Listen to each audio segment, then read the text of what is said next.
Hey, what is going on, guys? It's Crimson Fire. Welcome back to the channel, and in today's video we're going to be taking a look at the Fire Rift Beast. So I've got this stuff queued up in here. We can just sell these right away.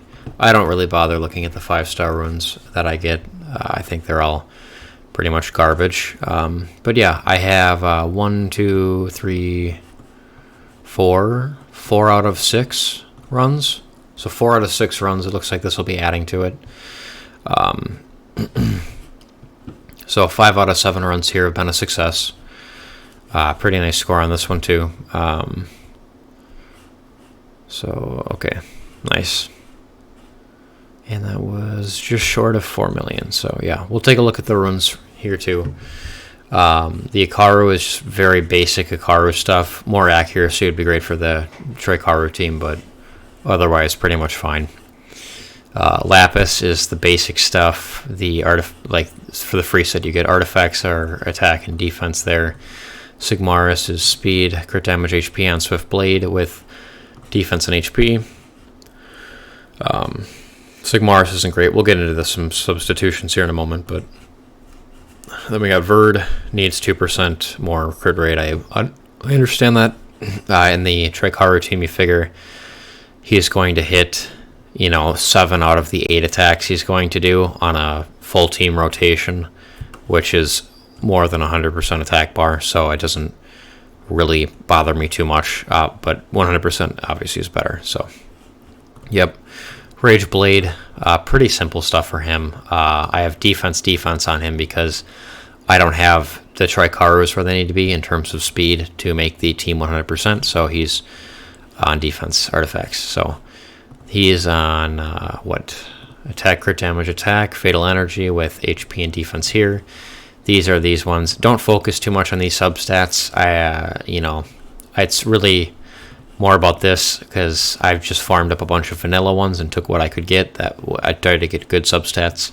Basically, good subs are damage taken is negative or damage to something. So I thought he had an example of that. Damage dealt on dark, damage dealt on water, stuff like that is good as well for Crow, for these Rift Beasts. That's really the only place I use him is Rift Raid and Rift Beasts.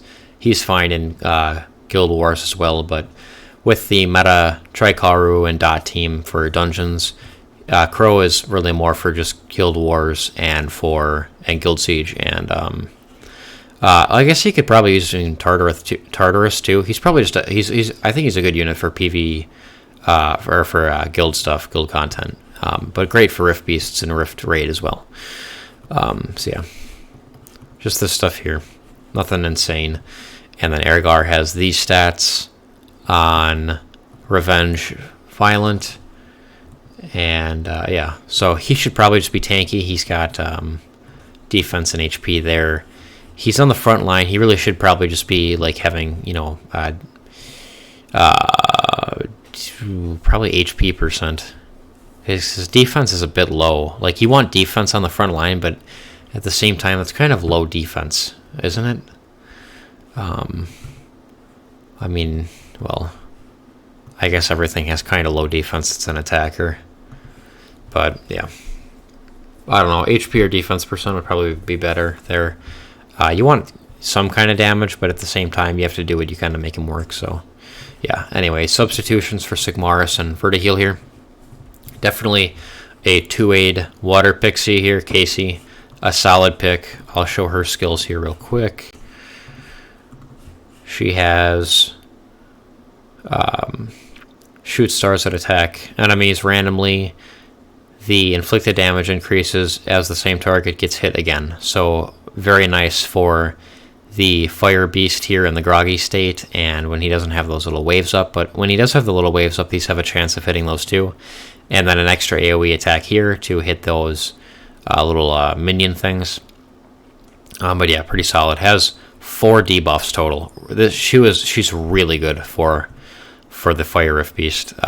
Blocks beneficial effects, attack speed and defense break, and a glancing. Glancing is actually relatively hard to get on stuff that you actually want to bring into a Rift Raid. I mean, a Rift Beast. The other thing I could bring in is a Cassandra here. and she's pretty solid. She has an AoE here and an AoE here as well. And then this does the damage increases by 15% for each harmful effect on the enemy. So in groggy state, doing just a bunch of extra damage. And yeah, because she's the same attribute, she does the attack power decrease. So it's just good to have extra coverage, extra units with the same debuffs to make sure that they land. So yeah, so she's very solid. I will not build her if I can get away with just doing a Casey in for Sigmaris and having her doing a bunch of damage, and then I'd probably just keep Vertiheel in. Rauk is a great option too over Vertiheel. Extra team ups, as well as this skill can just go off when he's 2-A'd. Even when he's not 2-A'd, just awaken, the skill can go off. But when he's 2-A'd, he's doing a bunch. He really does a lot. So pretty cool. He actually does when he's second awakened, he actually gets an extra person to bring along too. So that's kind of cool too. And yeah. So yeah, that's those are options there. I would definitely try Casey, and she's super solid for this. So anyway, out of 10, we can take a look. Okay, so this is going to be a triple S if I can clear it pretty easily. Triple S, and we have got a lot of triple S's this time. That is very nice to look at. Couple fails here, you know. Oh, that's funny. That was almost triple S just just without clearing the boss. But yeah, I mean, just a lot of triple S there. That's pretty nice. To win 7 out of 9 runs is definitely a good deal. So you guys can see what happens here on the wave. Sigmaris, you know, not great, but can take out waves. That's why he's there. You know, he's got element advantage, so he's going to be doing extra damage that way. But he has the AoE. He could take out the waves and help out a lot. And right there, he just did. Went huge. You know, minions are back up. She uses retrieve magic. They're immediately back down. And yeah, so this is very nice. Really very nice. And Lapis would be way better if you could get, you know, 180 speed on her.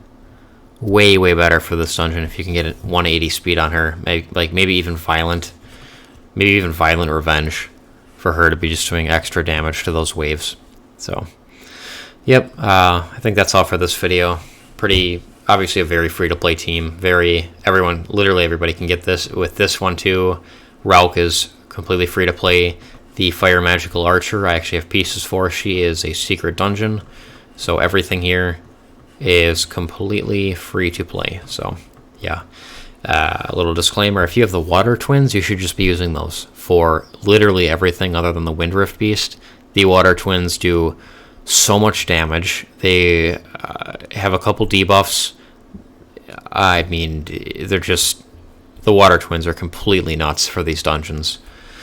So yeah, but if you don't have them, you can do this, and if you don't have them yet, you will get them eventually. Just keep playing the game, you'll eventually get them. They do the anniversary events, so if you're really that unlucky for an entire year, you started after the 7th one, you can get them at the 8th one with the scrolls you get. It's really very likely that you will get it. They have, you know, summoning stones, exclusive summoning stones you can get them from. You can just get them by random luck. You know, you can reset your account for them if you want. I would go for a Nat 5, but yeah, the Water Twins are very strong. So anyway, that's all for this video. Thank you guys for watching, and I'll see everybody next time.